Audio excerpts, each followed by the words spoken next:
Okay, folks, this is the third step on chinking, at least what we use is the third step. Jim's helping me with this. He's already done his cabin. First step is to apply with a chink gun. The second step is to use a metal putty knife to kind of smooth it out. And the third step is to use one of these foam brushes. And you make sure you keep the chink wet. You can see he's using a spray bottle. You keep your foam brush wet. We had to actually custom cut this one because we had some chink lines that were a little smaller. Anyway, these things are really cheap and they work fairly well. And here's some that we've already done. You know, it's not perfect, but it's perfect for me because I am fine with it. I'm not a perfectionist, and I'll be honest with you, if you're a perfectionist, you probably want to hire somebody to do this. Honestly, you'll spend your entire life chinking your cabin if you don't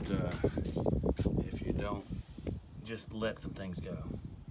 You can see how it's pretty good. Now I will come back and chink there between where you got the button pass, and I will also around on the side got some fairly large cracks. Come around, jump off the porch. We got some fairly large cracks that I will chink, especially the ones that kind of angle down into the log. But that's pretty large, so I'll probably, this is me personally, a lot of people won't do this, but I will chink here between the logs. I will chink also here in these larger cracks. And I've also got to come back. You see, yesterday we missed a few spots, and the way you can find these spots pretty easily is go in the cabin and look through. And if you can see daylight, which I can see daylight there. There's a few places I got to go back. And then the large chink areas, the large cracks. And then the last thing we're gonna do, this is rough cut lumber here on top of treated. We use yellow poplar logs.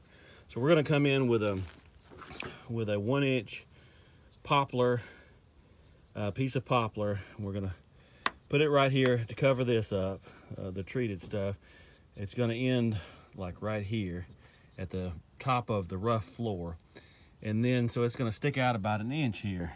Then I'm gonna come back in with chink and do a 45, fill it with a 45. So when it rolls down these logs, the water is gonna hit that 45 and roll off the that 1-inch board. But that's next year. That's not a critical thing for right now. My main thing is getting chinking on this southwest side. So anyway, stay tuned for more management videos.